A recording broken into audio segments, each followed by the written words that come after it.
में निवास नहीं करने की वजह से आपकी लोकप्रियता में नेताजी बहुत कमी आई है। मुझे लगता है कि ये जो पद है ना, विक्रमादित्य की गद्दी है।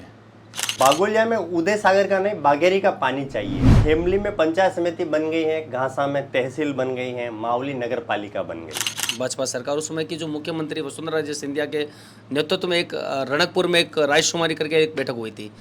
कुलदीप सिंह चुंडावत का कितना योगदान रहा, इस पर लोग जानना चाहते हैं। और दुर्भाग्य, आज़ादी के 70 वर्ष बाद लोग डेड बॉडी को पानी में होकर ले जा रहे हैं।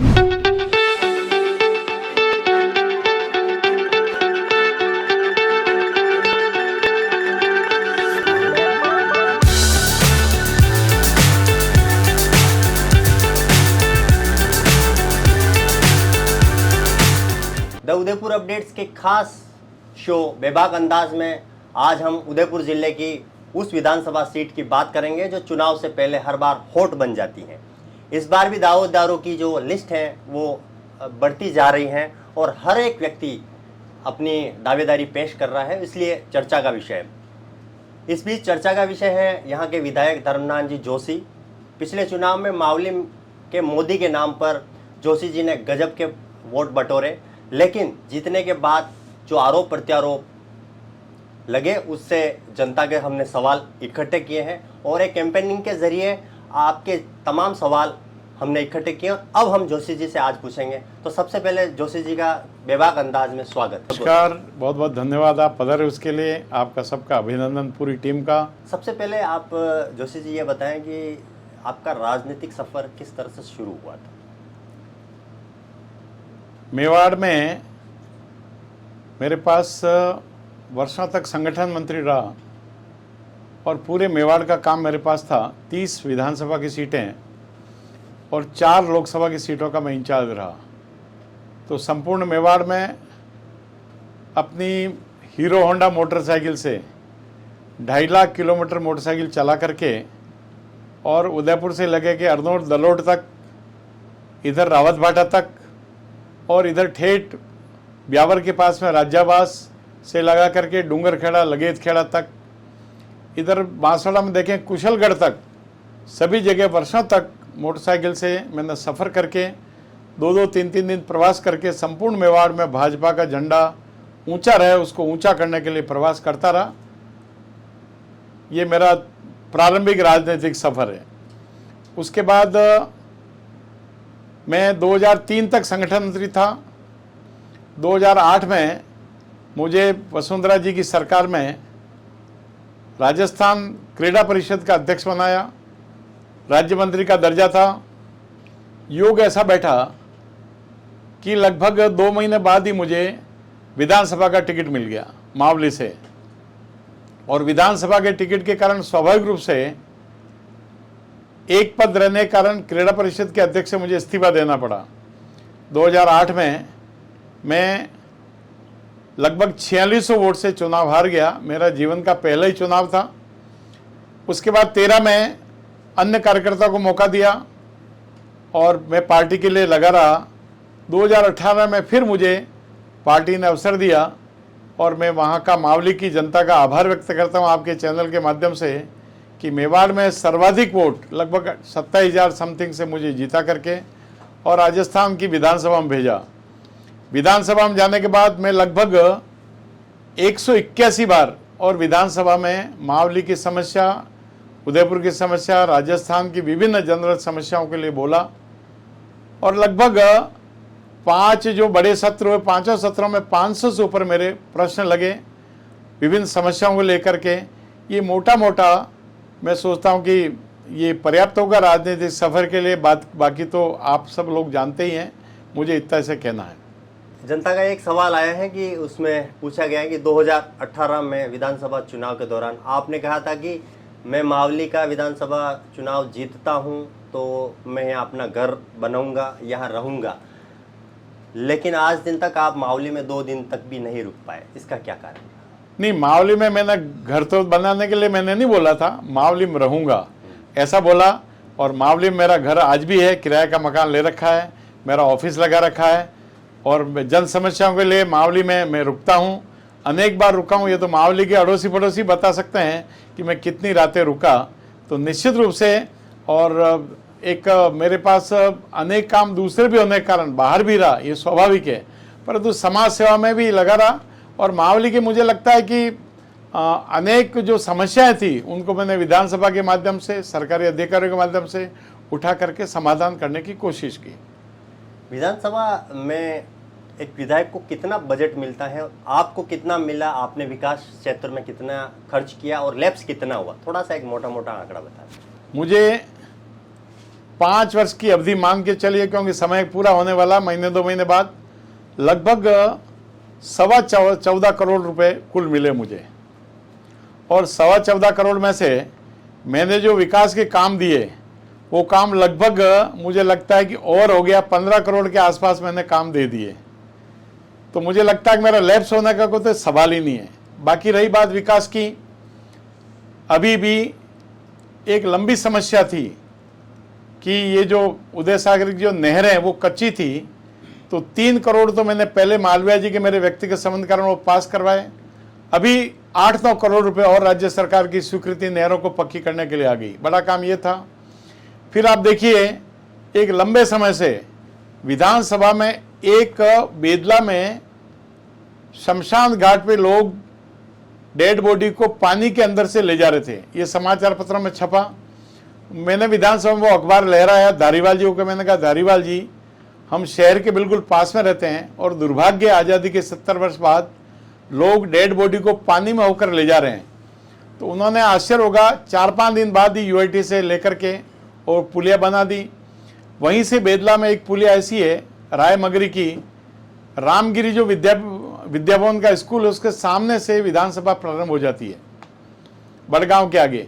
वहां से बेदला पंचायत में आने के लिए लोगों को साइफन होकर के जाना पड़ता था 5 किलोमीटर। वो पुलिया भी लगभग 2.5 करोड़ की, उसकी स्वीकृति मैंने राज्य सरकार से करवाई, विपरीत सरकार होते हुए भी। उसके बाद एक बहुत बड़ी मांग थी कि ये जो डबो के पीछे रेडिया और ये जो गांव है पीछे, वहाँ की एक सड़क है, लगभग 4 करोड़ 80 लाख की सड़क में धारीवाल से लेके आया, वो सड़क भी बन गई। वहीं पर एक बिछड़ी की पुलिया है, वो वर्षों तक टूटी है, लगभग 20 साल से। वो पुलिया भी बारिश के समय आवागमन रुक जाता था, वो पुलिया भी मैं यूआईटी से 2.5 करोड़ रुपए में पास करवाई। उसका भी वर्क ऑर्डर शायद अब टेंडर मांग लिए, वो भी काम प्रारंभ। ऐसे लगभग 12-13 करोड़ के काम मेरे बजट के अलावा मैं यूआईटी से और विभिन्न सोर्स से लेके आया। आपने कहा कि मैं घूमा हूँ, बाइक पर घूमा हूँ, गुलाब जी के साथ में भी आप बाइक पर घूमे हैं, अब आज बात होती है उनसे या कैसा? अभी भी गुलाब जी का हमने कार्यक्रम किया था, पूर्वांचल में गया था, अरुणाचल, वहाँ राजभवन में भी जाके आया इसी 7 तारीख को, 8 तारीख को। और वो हमारे बड़े नेता है। आप ये सवाल ही आपका मुझे लगता है कि ठीक नहीं है। एक बात होती है कि बड़े नेता है और बड़े नेता को स्वाभाविक रूप से जब जब लगता है उनसे मार्गदर्शन प्राप्त करते हैं। अभी भी वो आए थे तो मेरी भेंट सर्किट हाउस में गया, उनसे मेरी भेंट हुई थी। मुझे लगता है कि सभी प्रकार से ये कहना बिल्कुल गलत है, बात होती कि नहीं होती है। एक सवाल है कि जोशी जी की लोगों का कहना है कि जब भी आप माहौली आते हैं 5-6 जो गिने चुने लोग हैं उनसे घिरे रहते हैं। सवाल ये है मेरा कि जनता पूछ रही है आपसे कि जीत उन्हीं 5-6 लोगों ने दिलाई है या फिर और दूसरों का भी इनमें सहयोग रहा है? मुझे लगता है कि पूरी मावली की जनता, एक एक कार्यकर्ता, उन सबको मैं प्रणाम करता हूं। एक व्यक्ति क्या कर सकता है? मुझे लगता है कि ये सवाल भी आपका अटपटा सा है। मुझे जनता के सवाल है, हमने सारे कैंपेन स्वाभाविक रूप से आपके सवाल जनता से किए होंगे, पर तो मुझे लगता है कि मैंने ऐसा कभी अपने स्वयं में भी रखा नहीं। पार्टी में जो भी पार्टी ने दायित्व दिया, जिस कार्यकर्ता को भी, उससे लगातार मेरा संपर्क रहा और उनसे मिलना जुलना, उसने जो भी काम बताया मैंने कोशिश की काम पूरा करने। बागोलिया में उदय सागर का नहीं, बागेरी का पानी चाहिए, लेकिन ये अब सिर्फ वादे ही वादे हैं। तो क्या इस मुद्दा है, ये जनता की समस्या है, ये आगे बढ़ेगी या फिर? ये दुर्भाग्य की बात है कि बागेरी का जो नाका है वो केंद्र सरकार ने, उस समय सीपी जोशी मंत्री थे, केंद्र सरकार ने उस समय वाजपेयी जी प्रधानमंत्री थे और 165 करोड़ रुपए वाजपेयी जी ने दिए पूरे के पूरे, और बागेरी का नाका बना। और आप इसके आगे देखिए, बागेरी के नाके में जो कैचमेंट एरिया है वो कुंभलगढ़ और गोगुंदा है। गोगुंदा उदयपुर जिला का गांव है, तहसील है, कुंभलगढ़ राजसमंद की तहसील है। परंतु दुर्भाग्य से उदयपुर को एक गिलास पानी भी उसका नहीं मिलता है। मैंने खूब कोशिश की, सीपी जोशी जी के साथ मीटिंग भी की। बागेरी का पानी पीने का लगभग 300 गाँव में आमेर तक जा रहा है। तो मैंने पिछली बार कोशिश की कि मावली की जो 11 पंचायतें हैं लदानी के आगे तक, उसका पानी पीने का और बागेरी का मिल जाए, परंतु बाद में सीपी जोशी जी ने और ये जो रेल मगरा की कुछ पंचायतें इसमें शामिल हुई, उसको उन्होंने ले करके और उसमें टेंडर करवा कर पानी की व्यवस्था वहाँ करी। बाकी मैंने कोशिश की, चिकलवास डैम में पानी एक्स्ट्रा है, साहेब पे खेड़ा जो पंचायत है वहाँ चिकलवास डैम बहुत बड़ा बना हुआ, उसका पानी एक्स्ट्रा था। तो मैंने सीपी जोशी जी को सुझाव दिया, आप चिकलवास डैम का पानी इधर बागेरी में जिन लोगों गाँवों को दे रहे उनका बंद मत करिए, उनको डाल दीजिए, उसमें डाल दीजिए, और बागेरी का जो चिकलवास डैम का अतिरिक्त पानी जो दे रहे हैं वो आप इधर लोगों को दे दीजिए। हमारी 11 पंचायतें पीने के पानी के लिए न्याल हो जाएगी। और इसके आगे मैंने खूब कोशिश की पानी के लिए। गुलाब सिंह जी शक्तावत ने एक योजना बनवाई थी कि हम ये जो आपका धरियावद का जाखम डैम है वहाँ से पानी लावें, वो योजना दफ्तर दाखिल हो गई। फिर योग से गजेंद्र सिंह जी विधायक बने। गजेंद्र सिंह जी को मैंने अप्रोच किया, हम 7 विधायक थे, थोड़े समय थे, वो देवलोक हो गए। तो मैंने उनको कहा कि यार पानी की व्यवस्था अपनी वल्लभनगर मावली में दोनों जगह गड़बड़ है, आप कोशिश करो। पापा जी ने कोई योजना बना रखी है, अधिकारियों की हमने मीटिंग की जयपुर में और वो फाइल निकलवाई। फाइल निकलवाने के बाद वो योजना, आपके लिए एक सुखद समाचार बताऊं, मावली के 117 गांव लगभग 1004 करोड़ रुपए में वो योजना पास हो गई। मावली के 117 गांव और वल्लभनगर के कुछ गांव जो पीने के पानी के लिए वो योजना स्वीकृत होगी इस बजट में थी वो। और मावली में 74 गांव ऐसे हैं जहां जमीन में भी पानी नहीं है और ऊपर भी पानी नहीं है, तो पीने के पानी की प्रॉपर मावली में भी भारी समस्या है। ये भी कोशिश करके कि वहाँ से वो योजना स्वीकृत होगी तो आने वाले वर्षों में और मावली में पीने के पानी की समस्या का समाधान हो जाएगा, मुझे ऐसा लगता है। आपके क्षेत्र का एक गांव है, ग्राम पंचायत है खरताना, वहाँ तालाब को लेकर विरोध हो रहा है और वहाँ के जो मतदाता हैं वो मतदाता का पूरी तरह से विरोध करने पर उतारू हैं। एक जनता का उन्हीं ग्राम पंचायत से कार्यकर्ता का सवाल है कि आप उस ग्राम पंचायत में कितनी बार पधारे और उस ग्राम पंचायत में क्या विकास करवाया? खरताना में आए समय जाता ही रहता हूँ। वहाँ विद्यालय के लिए मैंने 20 लाख रुपए दिए, 3 कमरे बन गए, तैयार है। सरपंच साहब मेरे पास आए कि उद्घाटन कब करना है, अभी भी जाके आया। हमारे वहाँ जो पुराने सरपंच है दूधाराम जी, उनके घर भी जाके आया। हमारे वहाँ एक कार्यकर्ता है यश जाट, उसके घर अभी भी जाके आया। तो मुझे लगता है कि नहीं जाना। और जहाँ तक सवाल है, कुछ ईश्वरीय प्रकोप हुआ कि पूरे राजस्थान में पिछली बार भी भयंकर बारिश थी। खरताना फलीचड़ा 2 गांव ऐसे छूट गए जहां पानी नहीं है। पिछली बार भी बारिश का पानी नहीं पड़ा, इस बार ही नहीं पड़ा, परंतु हमारा ऐसा कहना, मैंने एरिगेशन से भी निवेदन किया, वहां खरताना का डैम कई वर्षों से नहीं भरा है। और केवल छोटी सी अगर वो जो मंडप का जो पानी आता है उसका पानी अगर इधर पड़ जाता है, केवल छोटी सी कैनाल बनाने से, एरिगेशन को भी कहा, सर्वे भी करवाई है, और वो एक्स्ट्रा पानी हमको, जो बारिश का पानी जो बह करके आगे जा रहा है वो पानी हमको चाहिए। तो कुछ लोगों ने राजसमंद में उसका विरोध किया, पानी देंगे तो कभी बारिश नहीं आएगी तो परमानेंट लेने के हकदार बन जाएंगे। तो अटकी हुई है, पर कोशिश मैंने पूरी की है उसके लिए भी। खेमली में पंचायत समिति बन गई है, घासा में तहसील बन गई है, मावली नगर पालिका बन गई। कांग्रेस कहती है कि भाई हमने ये सारे जो मावली जनता की जो समस्या थी, मांग थी, उनको पूरा कर दिया है। अब मावली में विधानसभा चुनाव नज़दीक हैं, भाजपा किस मुद्दे पर कार्यकर्ताओं से, किस मुद्दे पर जनता के बीच में जाएगी? क्या मुख्य मुद्दा रहेगा वोट लेने का? आप बड़े पत्रकार हैं, आप सब बातों को समझते हैं। गहलोत साहब केवल घोषणाएं कर रहे हैं। मैंने मावली नगर पालिका बनाने के लिए लंबे समय से मैंने विधानसभा में अनेक बार उठाए, आप उठा के देखेंगे गूगल पर, मैंने प्रश्न उठाया, ज्ञापन दिया। उसके बाद भी नगर पालिका में बजट कितना, और जहाँ तक घासा तहसील बनने का सवाल है, विधानसभा के मुख्यमंत्री की घोषणा ये थी, मुझे बहुत आश्चर्य हुआ, मुख्यमंत्री की घोषणा थी उप तहसील बनाएंगे, परंतु गजट में फलासत को तहसील बना उप तहसील का, और मावली को उप तहसील की बजाय तहसील प्रिंट हो गया। तो लोगों ने मुझे उसी दिन पूछा, मैंने कहा बनी उप तहसील है, घोषणा उप तहसील के, परंतु तहसील बन गई योग से, हमारा भाग्य अच्छा था, बन गई है। और बाकी जो तीसरा सवाल उठाया पंचायत समिति का, मुझे लगता है पंचायत समिति आपकी खेमली बनी है, पंचायत समिति बननी चाहिए। हमने पहले भी कहा, क्योंकि 49 पंचायतें मावली में है और पंचायत छोटी छोटी जल्लारा, आपका सायरा, ये 20-20 पंचायतों की पंचायत समिति बनी है ना। हमने सरकार को पहले भी निवेदन किया, इसकी 2 पंचायत समिति बननी चाहिए। ये मावली के लिए सौभाग्य होगा। और केवल घोषणा से, कोई बजट नहीं है, बिना बजट के घोषणा करना ये राज्य सरकार का एक स्वभाव बन गया। एक छोटा सा उदाहरण देता हूं मैं आपको।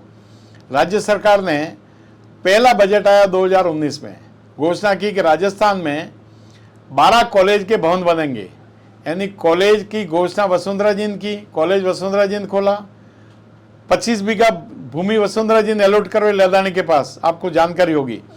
इन्होंने घोषणा की 12 राजस्थान में विभिन्न कॉलेजों के भवन हम बनाएंगे 2019 के बजट में, और जिसमें मावली का भी नाम था। बजट जैसे ही खत्म हुआ, उनका भाषण, मैं मुख्यमंत्री जी के पास पहुंचा, क्योंकि वित्त मंत्री भी हैं। मैंने कहा साहब बहुत बहुत आभार आपका कि मावली कॉलेज का भवन आप बनाएंगे। कुछ नहीं हुआ, 2020 आ गया। 20 के बजट में उन्होंने 12 कॉलेज तो भूल गए, उन्होंने कहा राजस्थान में विभिन्न कॉलेज में 350 कमरे बनेंगे। वो भी 20 में कुछ नहीं हुआ। फिर 21 का आ गया बजट।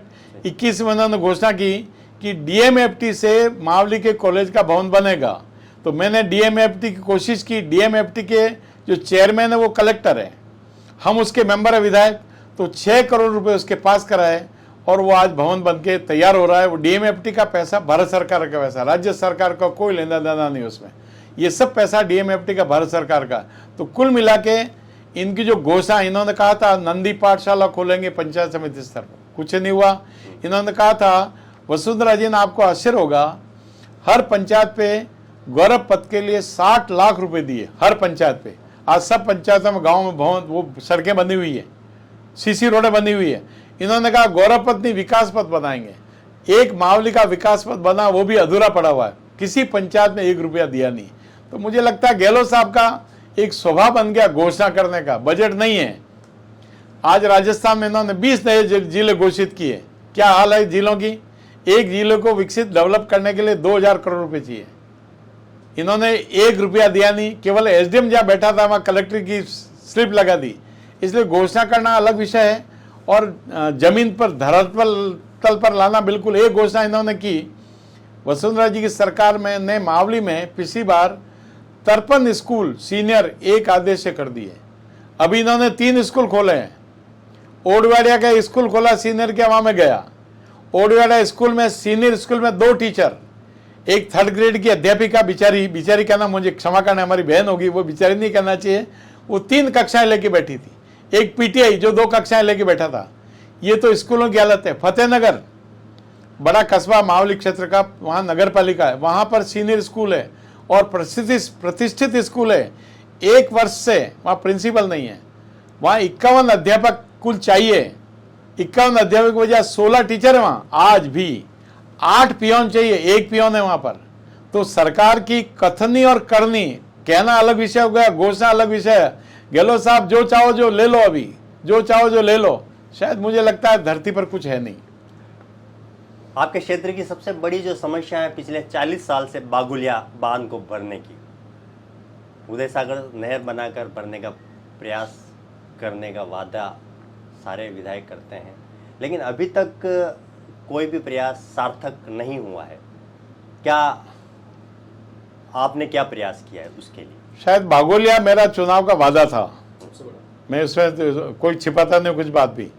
बागोलिया के मैंने, क्योंकि 2 साल तक उनका इरिगेशन मंत्री नहीं था, ऐसा मान के चाहिए, कभी कल्ला जी के पास थी, कभी मुख्यमंत्री के पास था, फिर कोरोना आ गया।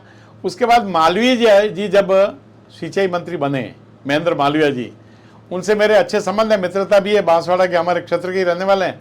तो मैंने उनसे निवेदन किया कि एक चिट्ठी बना के भेज दी, उन्होंने चिट्ठी बना के भी भेजी, परंतु केंद्र सरकार ने कहा कि भाई आप इसको एक बार पुनः सर्वे करा के भेजे। उसके बाद अनेक बार विधानसभा में शायद मेरे सर्वाधिक भाषण बागोलिया पर होंगे पानी के लिए, कि मावली में पानी की समस्या के लिए, परंतु राज्य सरकार की शिथिलता के कारण मुख्यमंत्री को टाइम नहीं। एक बार तो मैं मुख्यमंत्री को ज्ञापन देने गया बागोलिया के लिए, आप केवल केंद्र सरकार को चिट्ठी आपकी भेज दीजिए, सर्वे की रिपोर्ट भेज दीजिए, परंतु आपको आश्चर्य, रघुवीर जी मीणा जो कांग्रेस के राष्ट्रीय उसमें सदस्य थे, कांग्रेस की जो केंद्रीय कमेटी उसमें, वो भी वहां खड़े थे। मैंने उनको कहा मेरी आप सिफारिश करें, उनको साथ लेके गया कि वाघोलिया की वाजिब समस्या है और आपको आश्चर्य होगा, एक दिन मैंने कलेक्टर को वाघोलिया के लिए ज्ञापन दिया तो कांग्रेस के हमारे मित्र बीछड़ी के हमारे, मैं नाम नहीं लूंगा, जो हमारे प्रतिद्वंदी थे, उन्होंने बीछड़ी के लोगों को कलेक्टर के पास भेजा मेरे साथ ही कि ये जैसे उदय सागर का पानी वहां ले जाना चाहते हैं, आपको ध्यान हो तो। मैंने वहां बाहर ही कहा प्रेस को कि मैं उदय सागर का पानी नहीं ले जाना चाहता हूं, उदय सागर का पानी वो ले जाना चाहता हूं जो पानी बारिश के बाद एक्स्ट्रा बिशलपुर में जा रहा है। उदय सागर भरने के बाद जो एक्स्ट्रा पानी बह करके जा रहा है उस पानी को ले जाना चाहता हूं। इसीलिए ये लोग गलतफहमी फैला करके और आपको झूठी उसमें वो कर रहे हैं। इसलिए मेरा आपके चैनल के माध्यम से निवेदन है, कोशिश करना हमारा फर्ज है। राज्य सरकार में अनेक काम मेरे व्यक्तिगत संबंध होने के कारण मैंने मावली में करवाए, परंतु ये काम एक अधूरा रहा है। अब जो भी होगा आगे होगा, ईश्वर जो करेगा वो अच्छा ही करेगा। एक जनता का सवाल ये आया है कि कोरोना काल में जो मावली के विधायक जी हैं वो नज़र नहीं आए और उनकी जो उपस्थिति धरातल पर दिखनी चाहिए वो नज़र नहीं आई, जबकि दूसरी ओर आप ब्राह्मण नेता हैं तो ब्राह्मण नेताओं के ही सिमिलर जो कार्यक्रम थे उनमें आप देखे गए, आपकी तस्वीर वायरल हुई थी, लेकिन आप धरातल पर जो आम जनता की जो समस्या उठानी चाहिए, उनकी दुख तकलीफ देखनी चाहिए, समझनी चाहिए, उसमें आप नदारत मिले, उस पर आप क्या कहें? मित्रवर, मैं जीवन मृत्यु से संघर्ष कर रहा था।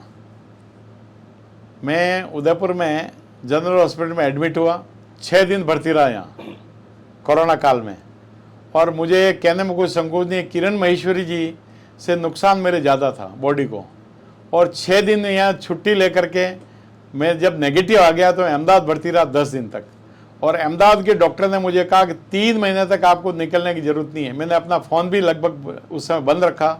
हाँ, कहीं कार एक बार केवल पंचायत चुनाव में हमारे विरोधी ने आरोप लगाया कि एमएलए साहब जानबूझ के नहीं आ रहे हैं, तो मेरे पास सारी मेडिकल की दुनिया भी जानती है कि मेरी क्या स्थिति बनी उस समय। जीवन मृत्यु संघर्ष करके आप लोगों की दुआ से, मावली की जनता के दुआ से मैं जीवन मृत्यु के संघर्ष करके मृत्यु को से विजय प्राप्त करके आपके सामने आज उपस्थित हूँ।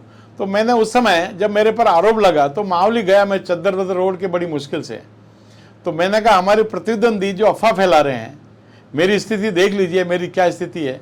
तो प्रेस कॉन्फ्रेंस की मैंने, शायद ओम जी होंगे उस समय, उस प्रेस कॉन्फ्रेंस में मैंने कहा कि जो 5 साल मेरे पहले विधायक थे, मैंने विधानसभा में 181 बार विभिन्न मुद्दों को उठाया जिसमें मावली भी शामिल है, ज़्यादातर मुद्दे मावली के हैं।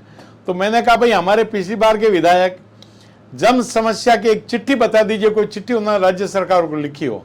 2 बार वो विधानसभा में बोले, एक बार तो बोले शपथ ग्रहण करना जरूरी है इसलिए शपथ के लिए खड़े हुए, और दूसरी बार वो बोले 295 एक आपका प्रश्न खड़ा करना होता है विधानसभा में जिसमें आप 250 अक्षर पढ़ सकते हैं।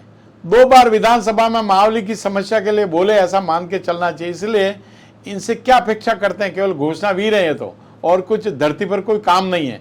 ऐसा एक भी उदाहरण बता दो कि हमारे विरोधी ने, कांग्रेस ने मावली की समस्या को लेकर के और कोई प्रश्न खड़ा किया हो, कोई आंदोलन खड़ा किया हो, सरकार में भी रहे, सरकार के खिलाफ भी रहे। तो मुझे लगता है कि केवल अफवाह फैलाना इनका काम है, तो अफवाह का तो मेरे पास कोई जवाब है नहीं। आपकी जो छवि है चुनाव के वक्त भी मावली के मोदी जी की तरह आपको लिया गया, लोगों ने पसंद किया गया।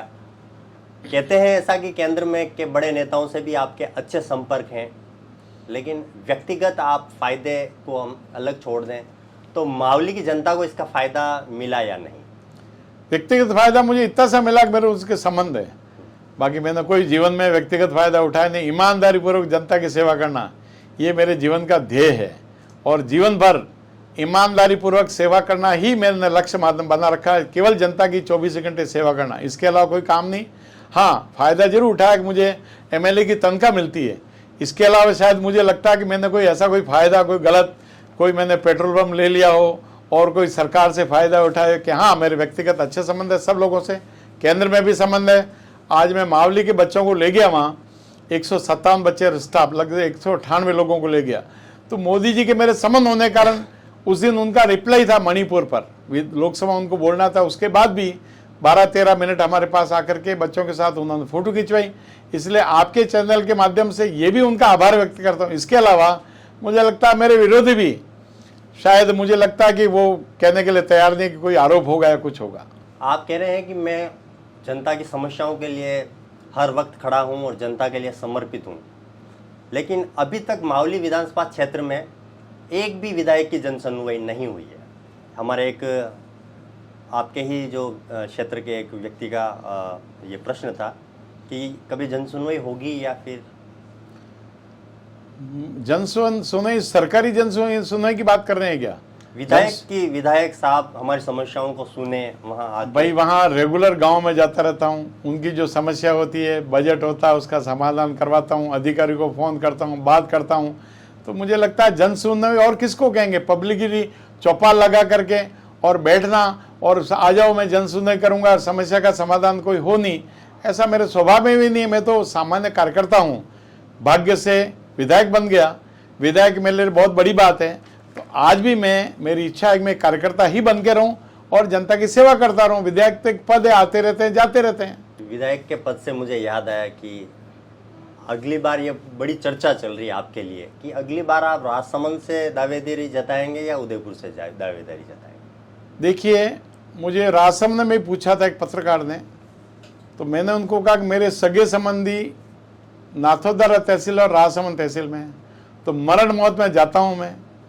और योग से एक बार नाथोदरा में 15 दिन में 3 बार चला गया। खमनौर में एक जगह बैठने गया, सहमा में बैठने गया और मेरे ससुराल साय के कहने चिकलवास बैठने गया। तो ये भी चर्चा चलने लगी।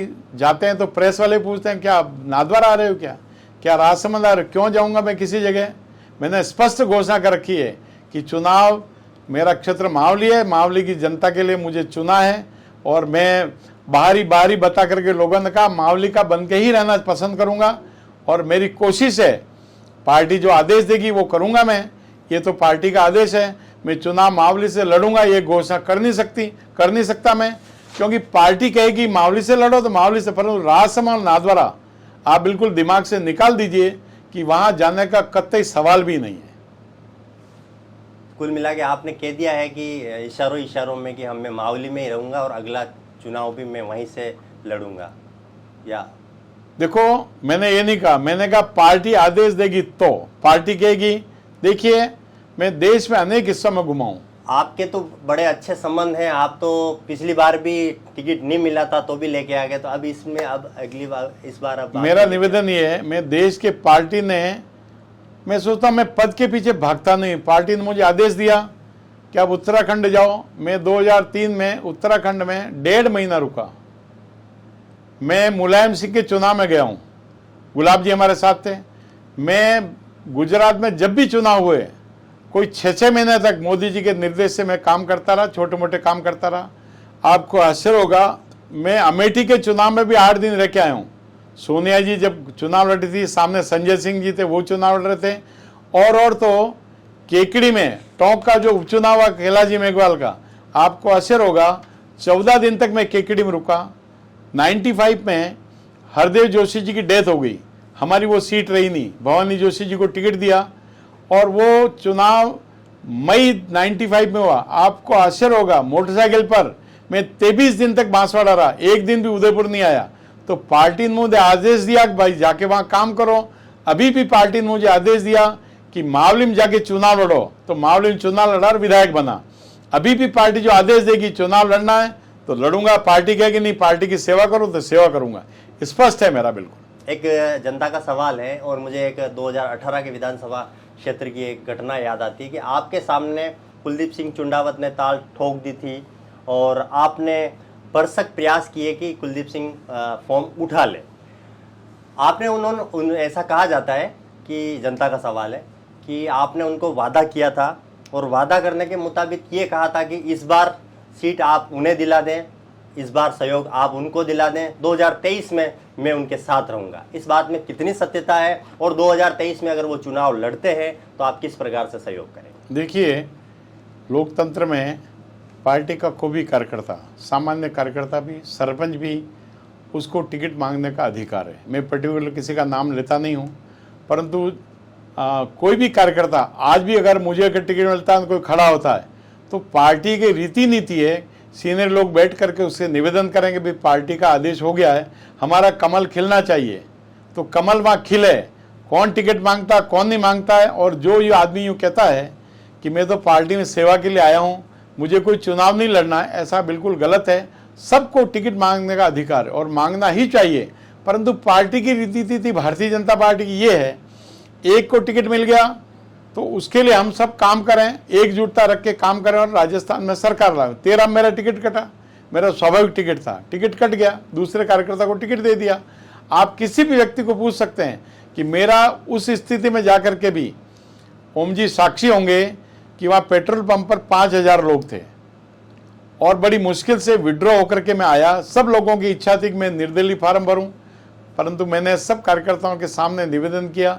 अभी 2 दिन बाकी, आज 10 तारीख है, 12 तारीख लास्ट डेट है और मैं यहाँ से बाहर चला गया क्योंकि मुझे पार्टी की रीति नीति पता है और मैं विद्रोही होकर के जीवन भर लोगों को मैं संगठन का और ज्ञान देता रहा और मैं पद के लिए स्वयं विद्रोही खड़ा होकर के और पद प्राप्त करने के लिए मैं चुनाव लड़ूं, ये मेरे जीवन में कतई संभव नहीं है और ऐसा जीवन भर करूंगा भी नहीं। वो क्या हुआ था, हम तो वो प्रसंग चाहते हैं, सुनना चाहते हैं। ऐसा कोई वादा किसी कार्यकर्ता से कभी भी कोई होता नहीं है, न मैंने कोई किया है, न भविष्य में भी ऐसा कोई कर सकता है, क्योंकि अनेक लोग, मैं नाम बताना नहीं चाहता, वो साक्षी उसके।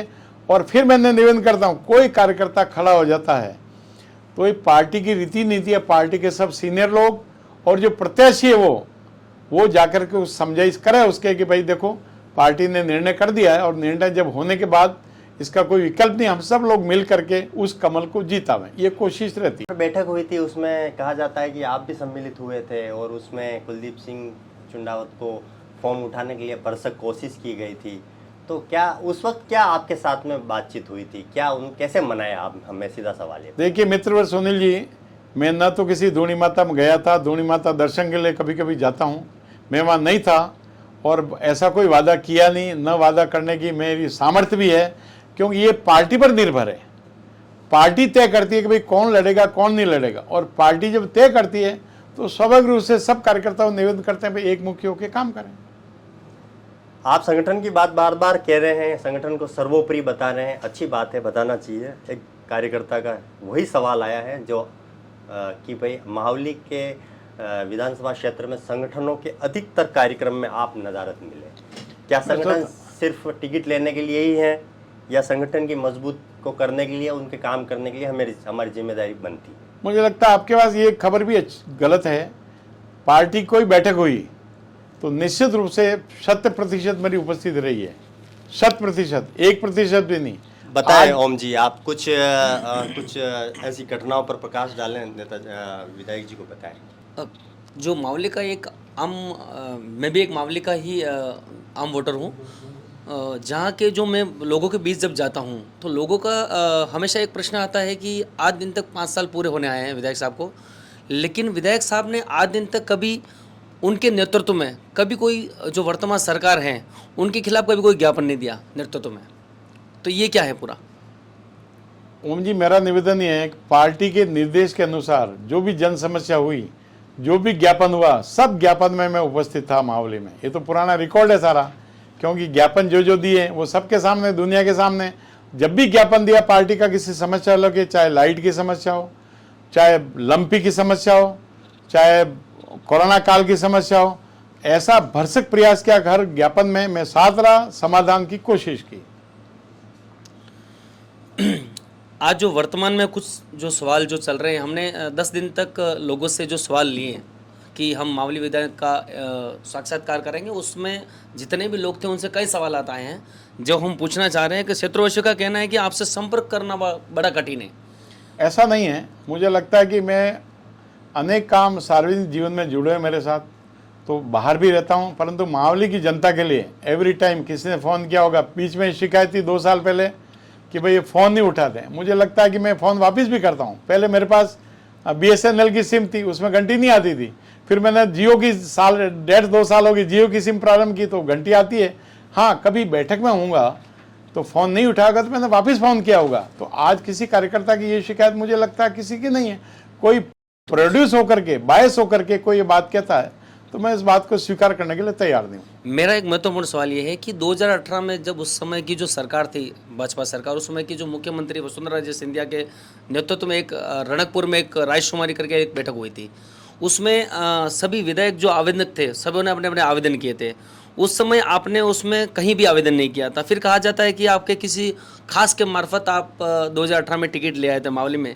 इस बार भी वैसी परिस्थिति होगी, जो पर्यवेक्षक जो प्रभारी सभी आ रहे हैं और यहाँ से जो सर्वे लेके जा रहे हैं वो धरे के धरे रह जाएंगे या उनकी भी कुछ सुनी जाएगी? देखो भैया जी, ऐसा है कि मैंने उस समय भी आवेदन किया था और वहाँ रूबरू उपस्थित हुआ। मेरी कोई कारण था परिवार में, इसलिए उपस्थित नहीं हुआ था। मेरी बात हो गई थी। और जहाँ तक संबंधों का सवाल है, 13 मेरा टिकट कटा, शायद आप सबको मालूम है 13 में ही चुनाव लड़ने वाला हूँ, तो मैंने ऑफ नहीं किया।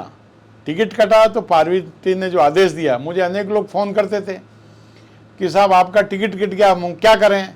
तो मैं उनको यही कहता था कि भाई आप भाजपा के हो, कांग्रेस ज्वाइन कर ली। तो उनका भाजपा के हैं, भाजपा के तो कमल को जीता हो, कौन कैंडिडेट है अलग विषय हो गया। कमल जीतना चाहिए, कमल मामले में खिलना चाहिए, ये हमारा मुख्य उद्देश्य होना चाहिए। तो उसके बाद लोगों ने फ़ोन करने बंद कर दिए। ये तो पार्टी की बात करता है, मैं तो पार्टी की बात ठेठ से मरते दम तक पार्टी की ही बात करूंगा, कमल की बात करूंगा। इसके अलावा मेरे रोम रोम में इसके अलावा कुछ है नहीं। मावली में निवास नहीं करने की वजह से आपकी लोकप्रियता में नेताजी बहुत कमी आई है। आप इस चीज़ को स्वीकार करें या ना करें, जनता का सवाल है, जनता का व्यू है। आप इसकी भरपाई किस प्रकार से करेंगे? कैसे इसको वापस लोकप्रियता को मुझे बढ़ाएंगे? लगता है कि मावली में मकान ले रखा है, वहाँ रहता हूँ सप्ते में। अभी क्या कि पार्टी के इतने कार्यक्रम हैं, बाहर भी ऐसे ऐसे। कल भी जयपुर से मेरे पास फ़ोन आया कि 9 तारीख को आपको सांवरे जी की सभा में आपको समन्वयक रहना है।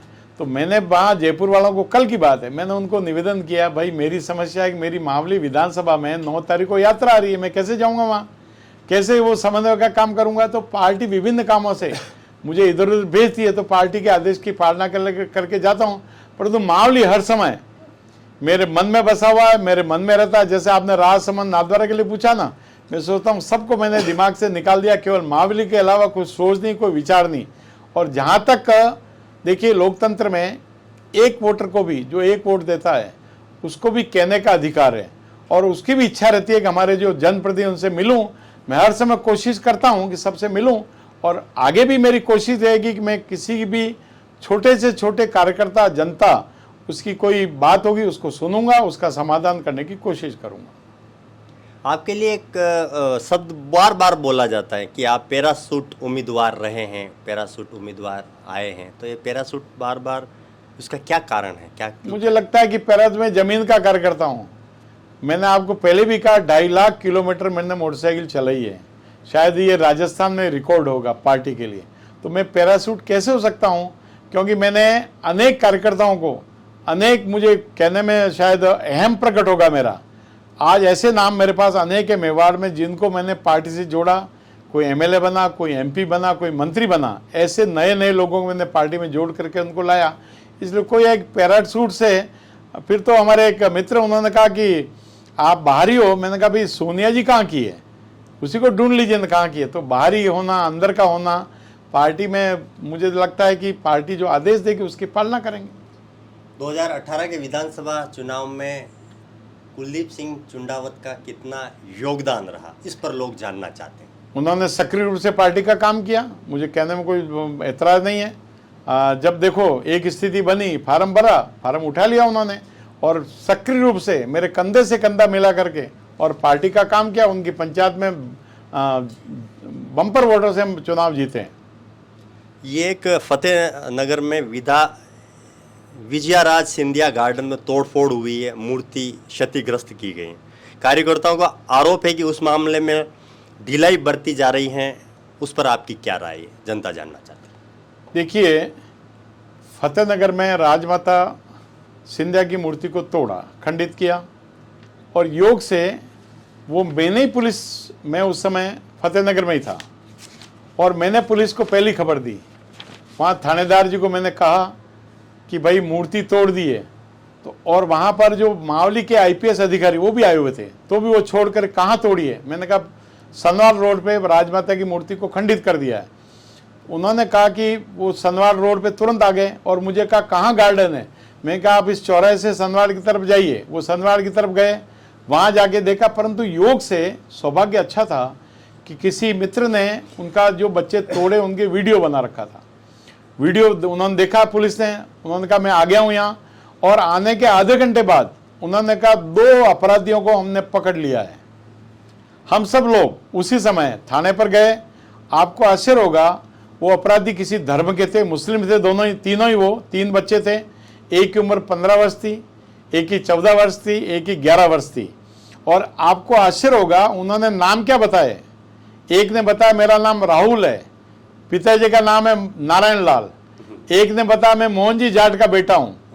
ऐसे उन्होंने भ्रम फैला करके तीनों बच्चों को वो पकड़ के, उस सीआई ने मुझे कहा कि 2 को मैंने अरेस्ट कर लिया, 1 को हम पकड़ के लाएंगे, अभी हमारे वो नोटिस में है। तो मुझे लगता है कि उसके बाद वहाँ सब लोग थे, उसके पिताजी भी आए थे कि साहब गलती हो गई, मैं मूर्ति वापस बनवा देता हूँ। हमने कहा बिल्कुल क्षम्य अपराध नहीं है, ये राष्ट्रीय मुद्दा बनेगा, आप तो कानून जो कहता है वो करिए। ये सब कह करके फतेहनगर के सब कार्यकर्ता उपस्थित थे। उसके बाद में आया। इसके अलावा मेरा और क्या रोल हो सकता है, आप बताइए। 2018 के विधानसभा चुनाव में कुलदीप सिंह जी और कुलदीप सिंह जी की टीम को आपने वादा किया था, जनता कहती है कि आपने वादा ये किया था कि अगर प्रधान की सीट आती हैं तो कुलदीप सिंह प्रधान के दावेदार होंगे भाजपा की ओर से। संयोगवश उनकी जो साकरियाखेड़ी ग्राम पंचायत है, वहाँ से पंचायत समिति सदस्य का जो सीट थी वो भी जनरल की आ गई। उसके बावजूद उनको टिकट नहीं दिया गया। सही है ये? 2018 जो विधानसभा चुनाव हुए थे, उस समय जो निर्दलीय प्रत्याशी के रूप में जो फॉर्म भरा था कुलदीप सिंह चुंडावत ने, कहा जाता है उस समय कहीं बीएन कॉलेज, कोई बीएन कॉलेज की बात करता है, कोई माताजी मंदिर की बात करता है, कहीं आपकी एक गुप्त मीटिंग हुई थी और कहा गया था उसमें कि संगठन का जो बागडोर होगी, जो मावली विधानसभा में जो भी संगठन के जो पद होंगे वो कुलदीप सिंह देगा। साथ ही साथ ये भी एक वादा किया गया था कि भाई अगर प्रधान की सीट अगर जनरल वर्ग की आती है तो कुलदीप सिंह उसमें बड़े नेता के रूप में देखे जा सकते हैं, और कहा गया था कि इनको प्रधान बनाया जाएगा। लेकिन उसके बाद में आपकी साकरियाखेड़ी में फॉर्म जिस दिन विड्रॉ हुआ था, एक बड़ी बैठक हुई थी साकरियाखेड़ी ग्राम पंचायत में, बड़े टेंट और तंबू लगाए थे, वहाँ कई हज़ारों कार्यकर्ता इकट्ठे थे। उसके बाद में उन्होंने फॉर्म विड्रॉ किया था, आप भी साथ में थे। फिर बाद में 2021 में जो पंचायत समिति चुनाव हुए, उसमें जो साकरियाखेड़ी बोयना की जो सीट है वो जनरल की आई थी, और प्रधान की जो सीट थी वो भी जनरल आई थी। लेकिन उसके बाद में वो जो सीट थी साकरियाखेड़ी बोयना, वहाँ से जो टिकट दिया गया वो ओबीसी को दिया गया। जनरल की सीट होने के बाद ओबीसी को देना कहीं न कहीं, और उसके बाद में कुलदीप सिंह चुंडावत को संगठन की जो बागडोर थी वो भी हाथ में नहीं देना, ये क्या दर्शाता है? और एक कार्यकर्ता का एक सवाल है। मुझे लगता है कि ओम जी, ये वादा जो किया है ये आप कहाँ से लाया मुझे तो पता नहीं, मैं ऐसे किसी वादे में शामिल नहीं था। और जहाँ तक टिकट का सवाल है, आपको फिर निवेदन करूँ, उस समय मैं जीवन मृत्यु से संघर्ष कर रहा था, कोरोना काल में था। मेरे पर आरोप भी लगा कि विधायक ऐसे सो रहा है, जबकि डॉक्टर की रिपोर्ट है, डॉक्टर ने बिल्कुल कहा। और जो मेरे से जब भी मिलने के लिए आया उसको मैंने कहा बड़ी विनम्रता से, उनकी जो उस समय मेरी हालत कोई देख लेता अगर मेरे घर पे आकर के, तो उसको भी लगता कि हम गलत आ गए, इस आदमी को अभी नहीं मिलना चाहिए। तो मुझे लगता है कि ये जो आपने जो कहा वो केवल जबानी जमा खर्च है, ऐसा कोई ना तो वादा हुआ न ऐसा कोई कहा। टिकट में किसका क्या रोल था मेरे नोटिस में कुछ भी नहीं था, क्योंकि मैं जानता भी नहीं था, केवल समाचार पत्र आते थे उसमें पढ़ता था। इसके अलावा न तो मेरा किसी से संपर्क था कि भाई किसको टिकट दे रहे हैं किसको नहीं दे रहे हैं। तो मुझे लगता है मेरा उसमें कोई रोल नहीं था। बाकी आप जो कोई सोचे कि ये वादा किया था वो वादा किया, वो तो सोचने के लिए स्वतंत्र है, उसका मैं कुछ कर भी नहीं सकता हूँ। पिछले साल बागोलिया बांध में पानी को छोड़ने को लेकर 2 गुट आपस में बढ़ गए थे, मामला हाई कोर्ट तक गया, तहसील स्तर पर धरना प्रदर्शन आदि हुआ।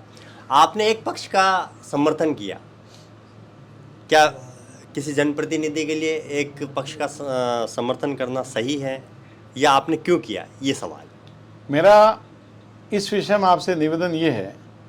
बागोलिया बड़ी मुश्किल से 16 फीट भरा, बहुत वर्षों बाद 2006 के बाद पहली बार भरा।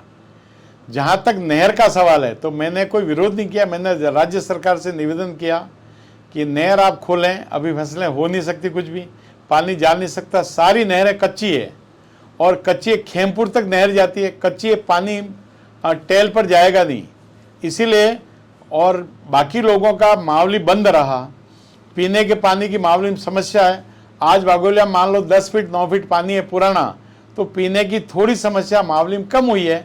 तो मैंने किसी पक्ष का विरोध नहीं किया, मैंने तो एक पॉजिटिव मावली की जनता के साथ होकर के कि मावली का, क्योंकि फसल तो हो नहीं सकती, आप अपने सोर्स से, मेरा आपसे निवेदन है, आपने जब प्रश्न पूछा है कितनी पानी खोलने के बाद कोर्ट के आदेश से पानी खुला, वो पानी कितने फसल को उससे फायदा हुआ, ये आप अपनी स्टडी करके मुझे बता दीजिए। मैं सोचता हूँ कि मैं उनके साथ हो जाऊंगा, मुझे कोई आपत्ति नहीं उसमें।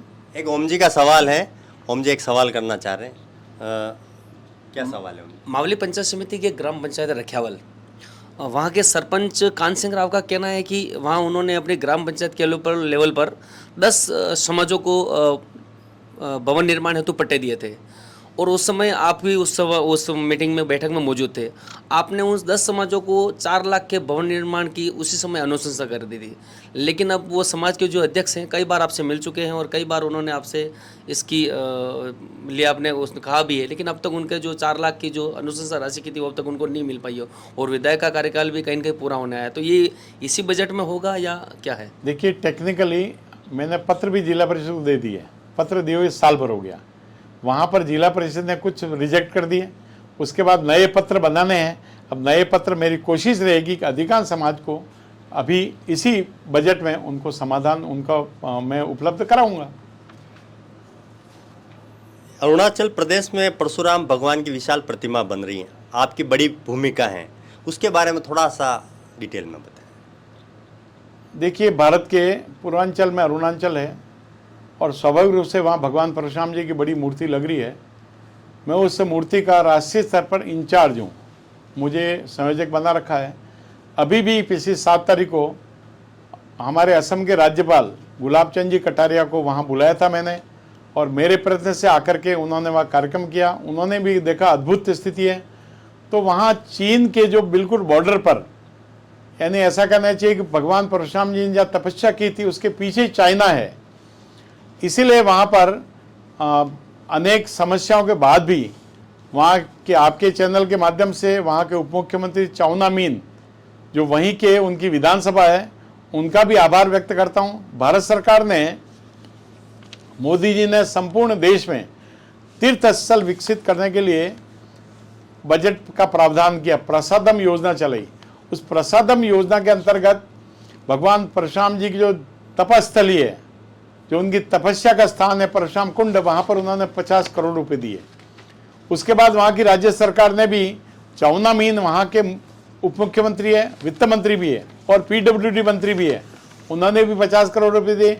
21 मई 2022 को अमित शाह जी से हमने भूमि पूजन करवाया, देश के यशस्वी गृह मंत्री से, और भूमि पूजन के समय अमित शाह जी ने कहा था कि मैं परशुराम कुंड तक रेल की सुविधा भी उपलब्ध कराऊंगा, 2000 करोड़ का वो भी।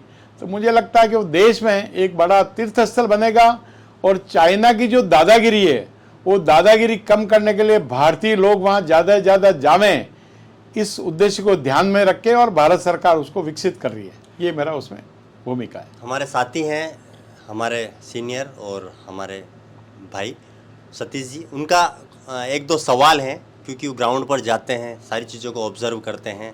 एक हमारे विशेषज्ञ की, हमारी टीम के विशेषज्ञ के नाते आपसे कुछ सवाल करना चाहते हैं। भाई साहब, आपको लेकर सबसे बड़ी चर्चा है कि आप इस बार मावली के बजाय उदयपुर में आना चाह रहे हैं। जैन समाज और ब्राह्मण समाज की जो स्थिति नज़र आ रही है, उस बीच हर व्यक्ति जानना चाह रहा है कि क्या वाकई में जोशी जी उदयपुर आ रहे हैं या नहीं। मैंने आपको पहले भी अनेक बार, अभी 3-4 बार निवेदन कर दिया, मैं पार्टी का कार्यकर्ता हूँ। पार्टी ने मुझे कहा उत्तराखंड में जाओ, काम किया। पार्टी ने मुझे कहा गुजरात जाओ, या नहीं आएंगे। पार्टी ने मुझे कहा मावली से चुनाव लड़ो, तो मावली से चुनाव लड़ा। मुझे लगता है पार्टी के आदेश की पालना करना मेरा प्रथम धर्म है, और उसकी मैं जीवन के अंतिम समय तक पालना करूंगा। पार्टी जो आदेश देगी, परंतु मेरी पहली प्राथमिकता मावली ही है। मैं बार बार इस बात को कह चुका। पहली प्राथमिकता मावली है, यानी दूसरी प्राथमिकताओं में उदयपुर शहर को जोड़ा जाए या नहीं जोड़ा जाए? मुझे साफ लगता है साफ शब्दों में प्राथमिकता बताया जाए। एक ही होती है, दो प्राथमिकता होती नहीं है। प्राथमिकता एक ही होती है। विकल्प के तौर पे होते हैं नेताजी। मैं विकल्प के पर जाता नहीं। विकल्प में मैं तो कोई कुछ भी कह सकता है, उसका ये विकल्प, उसका मुझे नहीं लगता विकल्प को ढूंढने की आवश्यकता है। थोड़ा बात अलग कर दिया जाए। बात ये की जाए कि उदयपुर में भी गुलाब चंद कटारिया के जाने के बाद इस सीट पर हर किसी की नज़र है, तो आप क्या मानते हैं उदयपुर में क्या स्थिति होगी? और यदि आप चाहें तो आप 2-4 नाम ऐसे बता सकते हैं कि वो ज़्यादा उदयपुर में अच्छे परफॉर्म कर सकते, तो आप व्यक्तिगत तौर पर क्या मानते हैं उदयपुर शहर में किस तरह का कैंडिडेट होना चाहिए? मुझे लगता है कि ये जो पद है ना, विक्रमादित्य की गद्दी है।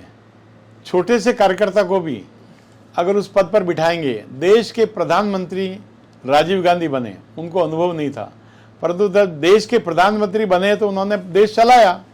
तो मुझे लगता है कि जहां पर जो जिम्मेदारी जिसको मिलेगी, उदयपुर में मैं हजारों तो नहीं कहता, परंतु ऐसे अनेक कार्यकर्ता हैं जिनको अगर अवसर मिलता है तो वो उसका अपना धर्म निभाएंगे और पार्टी सफल होगी और जनता की सेवा करेंगे। मैं पर्टिकुलर किसी का नाम नहीं बताऊंगा। आपके लिए कहा जाता है कि विप्र समाज की राजनीति से आप जुड़े रहे हैं, विप्र समाज से कहीं की जुड़े रहे हैं, हर बार ब्राह्मण समाज के प्रत्याशी की मांग आप कर रहे हैं। ओवरऑल मेवाड़ की अगर हम बात करें 28-30 सीटें जिसमें आप बिलवाड़ा को भी जोड़ दिया जाए, तो किस तरह से ब्राह्मणों का प्रतिनिधित्व रहने वाला है? मुझे लगता है किसी भी परिवार में जन्म लेना ये ईश्वर प्रदत्त है, ये हमारे हाथ में नहीं है। और जिस परिवार में आपने जन्म लिया है उस समाज पे आपको गर्व करना चाहिए, चाहे किसी भी समाज भी, हमारे हाथ में नहीं है। माता पिता पर, समाज पर गर्व करना चाहिए। और गर्व के साथ ही मैं कह सकता हूँ, हमने ऐसी कोई कभी मांग नहीं की मैंने व्यक्तिगत रूप से कि वहाँ उस जाति को टिकट दिया जाए, वहाँ तो उस जाति को टिकट दिया। ये तो एक राजनीतिक चर्चा है, जन चर्चा है, इसको कोई रोक भी नहीं सकता। ये चलेगी, जब तक लोकतंत्र है तब तक चलेगी। और निश्चित रूप से भारत का लोकतंत्र इतना सुदृढ़ है, इतना स्ट्रांग है, ये चर्चाएं होती भी रहनी चाहिए और उसमें से मंथन होकर के एक मक्खन की तरह और बात ऊपर आवे, यही मुझे कहना है। 5 साल के दौरान हमने देखे 3-4 बार आपके वीडियो वायरल हुए थे, सोशल मीडिया में वीडियो वायरल हुए कि आप किसी आरटीओ से जुड़े व्यक्ति को पकड़ रहे हैं, कभी उसकी घूसखोरी दिखा रहे हैं, तो आपने भरसक कोशिश की। अब पब्लिक में कहीं ना कहीं ये भी चर्चा है कि इन्होंने सिर्फ और सिर्फ आरटीओ पर ध्यान दिया, उसके अलावा किसी तरह से भ्रष्टाचार पर लगाम लगाने के लिए कोई विशेष प्रयास इन्होंने नहीं किया है। 2-3-4 आरटीओ के वीडियो की वायरल होने की बात यहाँ पर होती है, लेकिन इसके अलावा कोई विशेष नहीं होता है। तो आप बताएं क्या कुछ हुआ था पूरा घटनाक्रम? मित्रों क्या बताऊं, यहाँ तो पग पर भ्रष्टाचार है। मुझे कहने में कोई संकोच नहीं पब्लिकली। आपके क्षेत्र में भी आप देखिए, चीरवा घाटी में फूलों की घाटी में इन्होंने 62 लाख रुपए लगाए। इन्होंने, मैंने प्रश्न पूछा कि कितने पौधे लगाए, 6000 पौधे लगाए, उसमें से 1200 पौधे बोगनवेलिया के। मैंने कहा 6000 पौधे कहाँ लगे? 3 किलोमीटर है। 3 किलोमीटर का मतलब ये होता है कि 1000 मीटर। हमने कहा भाई 3 मीटर पर एक पौधा लगता है ना, तो कुल मिला के 3300 पौधे लगते हैं। ये तो 6600 ही हुए।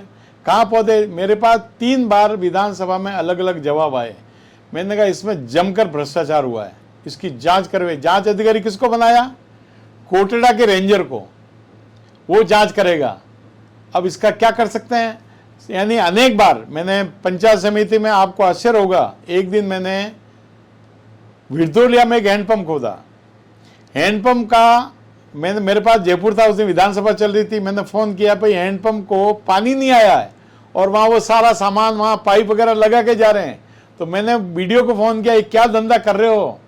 और आज भी मावली में मेरे अनेक प्रश्न हैं, कलेक्टर को लिखे हुए पत्र हैं कि आपने हैंडपंप जो खोदे पंचायत समिति ने, आपको आश्चर्य होगा, पाइप जो डाले हैं वो 300 फीट के बिल उठाए हैं और 150 फीट हैंडपंप खोदे हैं। हैंडपंप में पानी नहीं और हैंडपंप का ठूंठिया लगा दिया। परंतु कह ही सकते हैं, कहने के अलावा राज्य सरकार इस सारे भ्रष्टाचार में, राज्य सरकार लिप्त है। मुझे कहने में कोई संकोच नहीं, राज्य सरकार के प्रतिनिधि इसमें लिप्त हैं।